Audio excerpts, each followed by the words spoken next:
Previously at CF Summit. So who wins? Okay. So based on our subjective view, at this point, we rank it this way. This is not 2019. This is 2021, and welcome to Cloud Foundry versus CF for Kate, Sapinio, and Source2Image. Just a quick reminder, this is not a scientific survey. Still, it's an educated opinion and higher level overview. This is also a mix of mature and beta projects. I'm Kevin Rutten, and this is my colleague Justin Hughey from Stark & Wayne. All right, what's Cloud Foundry? Hopefully, if you're attending this talk, you actually know what Cloud Foundry is. KubeCF is a distribution of Cloud Foundry for Kubernetes. It gives developers the productivity they love from Cloud Foundry and allows the platform operators to manage the infrastructure abstraction with Kubernetes tools and APIs. The magic of KubeCF is how easy it is to install. Just 3 lines. Although you will get some permission issues when you try to install an OpenShift because of the tightened security, but they have packaged up KubeCF and Stratos into an OpenShift bundle Cloud Foundry migration runtime. A fancy way of saying KubeCF that's configured for OpenShift. While KubeCF is a straight migration of the VMs onto Kubernetes, CF for Kate is VMware's take on the core CF API and re-envisioned with Kubernetes as an IaaS. They leverage Istio for networking, have separate namespaces for workloads, staging, and blob store. It's an attempt to make Cloud Foundry a first-class Kubernetes workflow with the Kubernetes technology. And under the hood, CF for Kate uses Kpack and Paketo as its build pack of choice. So Kubernetes is really an IaaS layer, not a platform. Redhat saw this and started adding to the platform parts and pieces to make it nicer, and that became OpenShift. And one component is Source2Image. We've been looking at flavors of Cloud Foundry, but I wanted to include a challenger from the Kubernetes side. All right, what's Apinio? Apinio is basically it's kind of like a platform as a service sort of that sits on top of Kubernetes. It takes the sting for the development workflow out of running Kubernetes on your day-to-day workflow.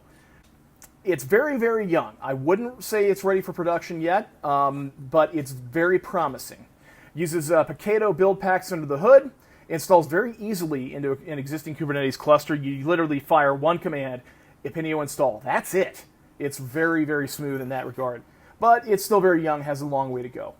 All right, so in this presentation, we're going to look at a few use cases here of deploying an app, managing it, debugging it, managing services, and the enterprise features available in these various different platforms, if any. So when we want to deploy an app, you create an app, deploy it. We're going to use build packs for this, verify the app is running, and let's see how each one is going to do it. So KubeCF, basically Cloud Foundry, login, push, code or Docker image, set your environment variables, restart, it works. CF for Kate is basically the same thing. You have to use the CF7 CLI, but other than that, same commands, same pushing, and under the hood, it's using Irene, pushing to your Kubernetes cluster, but it's abstracting all of that away. Still very nice. So our friends from the Kubernetes side, OpenShift, it's actually a 2-prong. There's the Source2Image and there's the OpenShift command. So in this case, we're going to use the OpenShift command to create a new project, a new app, and we can either give it an image or we can basically give it one of these Source2Image containers to turn the source code into an image. So the S2I part is just for converting your source code into an image. And then OpenShift has the OC tool to basically do the same thing as CF push. And the OC tool basically does the second half of the CF push. When it comes to Apinio, the deployment story is very simplistic right now. Again, young project, keep that in mind. You can push your code from your local disk development environment, or you could give it a URL to, for example, in this slide here, a GitHub URL. You can even define the Git ref that you want it to deploy. But right now, that's really about it. You can scale out the number of containers running simultaneously. They call that instances. But short of that, that's pretty much all you can do. There is no facility as of this date of this recording for setting environment variables yet. The code has been merged into the main branch, but it isn't yet cut into a release. So again, young platform, probably not suitable for anything beyond the most trivial of trivialities. Bear that in mind. All right, so for this, we can, I think, all agree that Cloud Foundry and CF for Kates on par with Cloud Foundry, very simple, very powerful. OpenShift Source2Image is actually surprisingly flexible and nice. It's doing a pretty good job. And when it comes to Apinio, right now the deployment workflow is very simplistic, and there aren't very many, if any, customization options, which could make it inappropriate for enterprise use. Add to that the fact that its build packs are based on Paketo, and you end up with a situation where, for example, when we were doing the research for this talk, we tried to deploy a Node.js 10 app, which was recently EOL'd. There's no facility for using outdated build packs with Apinio. So if it goes EOL on Paketo, your deployment is going to break. So if you're deploying code with a runtime that is EOL, you are SOL. So bear that in mind. I would be surprised if that continues to be the case a few years from now, but at the moment, that's where it stands. All right, managing apps. You have your app deployed, you want to scale it, you want to get the routes going. Let's have a look. KubeCF. Again, it's Cloud Foundry. You can use the CF6 or CF7 CLI. You push, you map routes, restart, scale. We know it, we love it. Interestingly, revision still hasn't shown up yet. CF for Kates, basically the same thing. You have to use the CF7 CLI because it's v3 only, but you can push, you can map routes, you can scale. OpenShift. So OpenShift is similar to the way CF does it. The OC command lets you scale deployments, set the replicas. You do have versioning. Basically, you're using the Kubernetes history, undo, choosing the versions. You can basically say OC exposed to expose your app. The managing routes is definitely Kubernetes flavored, which is not great, but it is powerful, and OpenShift does give you some extra flexibility.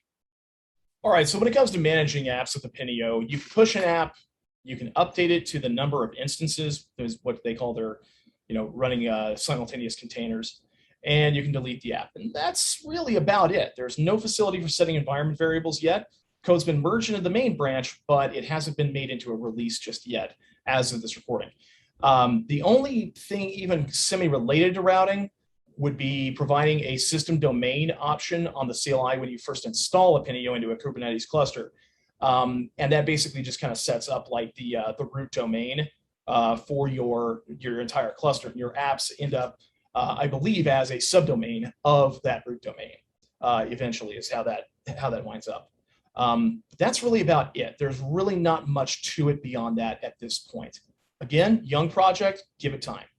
So for the answer, KubeCF enables direct management of the apps.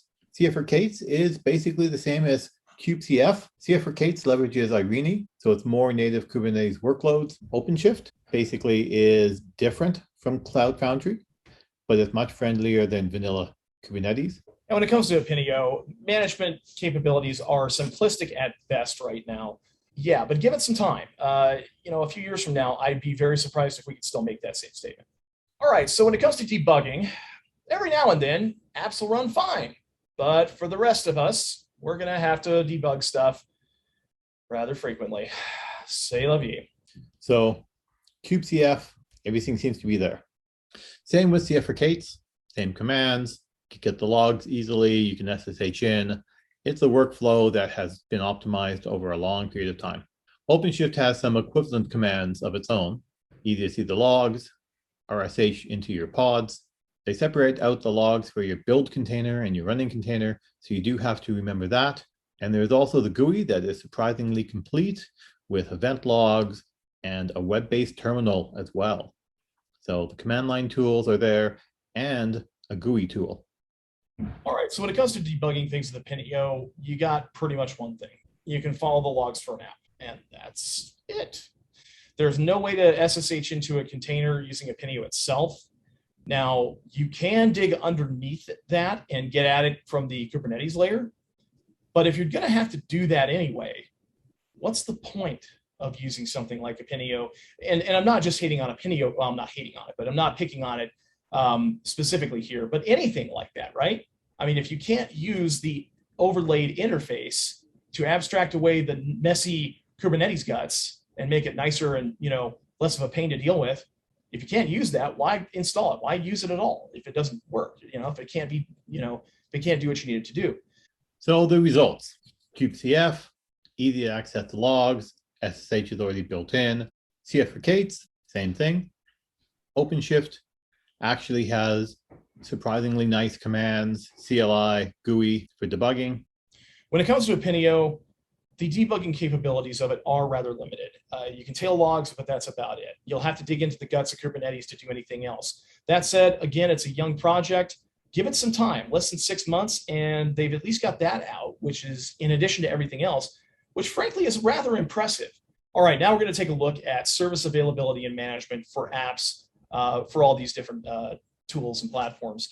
We want to be able to find services that are out there, set it up, get the keys, modify the app to use it, bind the app, redeploy it, bounce it basically, and make sure that it's actually working. Our goal, get the app using some external service.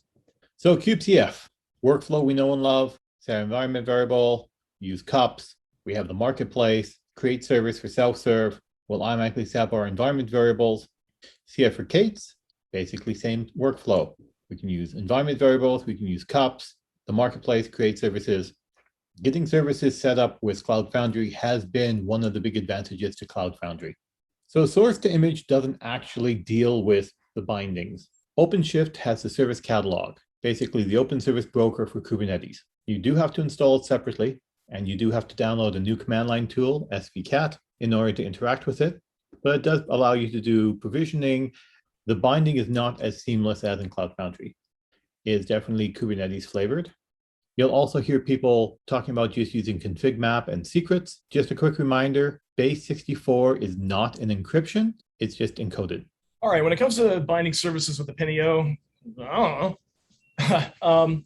So the thing is, there are CLI commands to create and bind services, but they're pretty much almost entirely undocumented. And they rely on Kubernetes classes and plans, but there's no documentation, no information at all on how to connect Apinio services to those Kubernetes abstractions. So when it comes to service management with Apinio, for the moment, I don't know. I haven't seen anything. I haven't seen it done. I haven't seen any documentation. I don't know how it works, or even if it does. Again, it's a young project. They're so busy building the thing that they haven't stopped to write down the thing. So give it a little time. I'm sure that'll come along. So KubeCF and CF for Kates, it's as beautiful as you remember. OpenShift has got the service catalog and the marketplace, but it doesn't have the popularity that it does under Cloud Foundry. It's still actually quite rough. It does work, but it's not well documented, and there are more manual steps to it than we would like. And when it comes to Apinio, as discussed, it's pretty much entirely undocumented at this point. There are CLI commands that exist, but how that actually works is anybody's guess. So right now, it's essentially useless. We're giving that a big fat 0. And our last category is enterprising. The most important category, right? This is where you have access control, dividing apps, users, groups, containers, isolation. This is the bread and butter. This is where you get all the money, right? Deploy app, enterprise, profit. So let's see how they stack up. All right, so with KubeCF, it's Cloud Foundry. We know it, we love it. And when it comes to enterprise capabilities, it's got your back. We've got orgs and spaces. That's your bread and butter right there.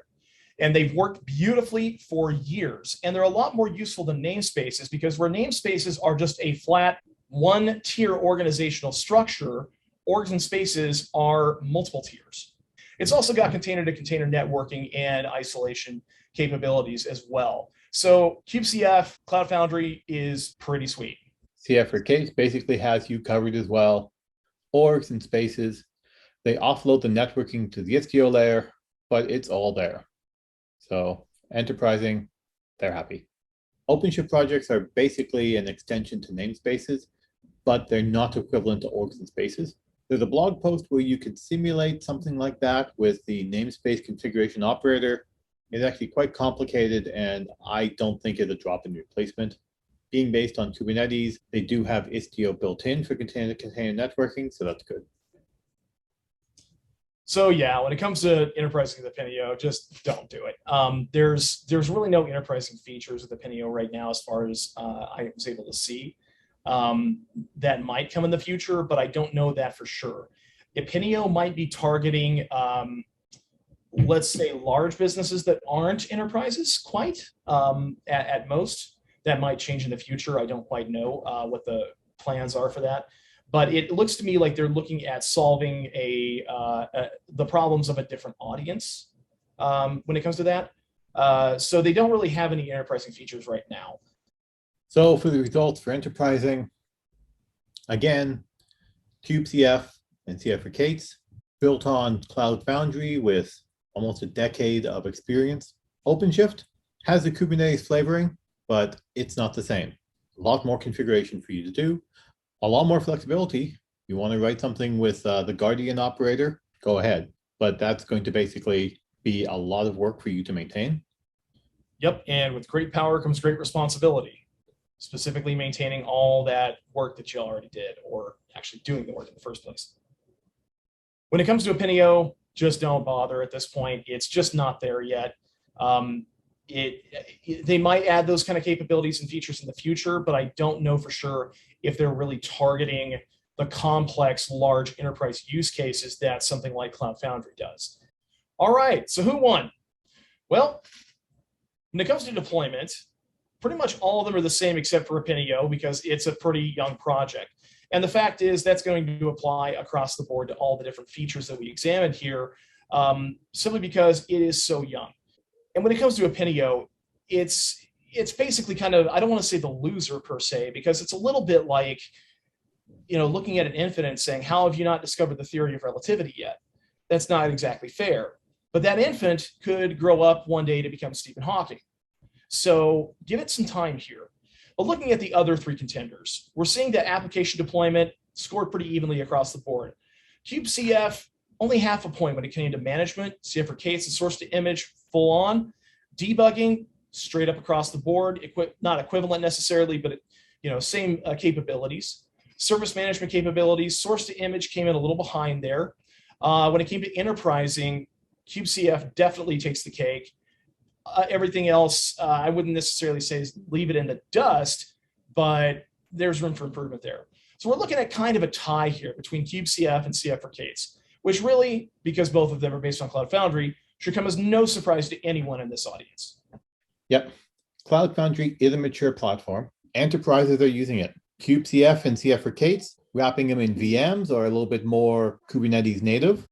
OpenShift is definitely a mature competitor. Different style, not as friendly, but it is so much nicer than vanilla Kubernetes. It's unbelievable. Comparing Pinio to these other options is pretty unfair because it's less than 6 months old. It seems to have quite a bit of potential though, and we wanted to include it because we wanted to see where the future is going, especially because Pinio as a project is trying to take the best lessons learned from Cloud Foundry, from Kubernetes, and OpenShift, and to distill it into something where the whole is more than the sum of its parts, encapsulating or really exemplifying the entire idea of the title of this talk, Better Together. So this is actually a really good time for us as operators and developers because we have something that works and we have multiple choices and we have stuff that is coming down the pipeline that could be potentially even better. Better together. We've got a lot of winners here. And in closing, we'd like to thank Dr. Max and Dr. Nic for their work back in 2019, which was the basis for this talk. They started this trend, and we were truly standing on the shoulders of giants when we started this talk here. So thank you guys very much for that. We appreciate the work you did back 2 years ago. We appreciate you allowing us to continue it now, and we look forward to seeing what happens in 2023. Thank you to everyone. We hope you enjoyed our presentation. And we definitely have a few blog posts coming out of here with all the material that didn't quite make it. Yeah, there could be several with all the stuff that got left on the editing room floor, so to speak. And I think, Austin, you've got an Opinio talk that you're going to be doing in a month. Yeah, that's August 26th, I'm pretty sure. There's going to be a virtual coffee that Stark and Wayne is doing for Opinio. Let's double check that date. Yeah. Virtual coffees at 1 p.m. Mountain Time, which is noon Central. Noon Central, 2 p.m. Noon Pacific, 2 p.m. Central, 3 p.m. Eastern. Yeah, so it'll be interesting to see what's on the roadmap coming up. What features, Well, they did release. I looked at the releases for Opinio just a little while ago, and they did release something where you can set app environment variables just yesterday. They released that. Yeah. So, I mean, between the time that we recorded that and now, I mean, that's pretty quick. So that project's moving pretty fast. Director's cut. Kevin's the director. I'll let him answer that. Well, we were considering that. I was going to talk to the Summit people because we did have multiple slides on security, on how fast the build packs were coming out versus Docker images for updates. I actually did have, after the deploying an app, a few minutes showing building a Docker image and some of the pitfalls, but we had to cut that because we couldn't get it under half an hour. So we basically wanted to get something that was interesting and entertaining, and taking Dr. Nic and Dr. Max's talk and updating it just seemed to fit. So. Yeah, and on that security with the build packs thing, just the short version, the very short version, the CF build packs have had an excellent track record from what little we sampled. It wasn't an exhaustive review or anything, or statistical review or anything like that, but we looked at Ruby 2.7 and 3.0 and the patch levels and minor releases for that, and we found that overall Cloud Foundry native build packs, or CF build packs rather, did much better than the others. Thank you very much, everybody. That's time. According to Naomi. Thank you, Naomi. Thank you, Ashley. Thank Take you. care, everyone.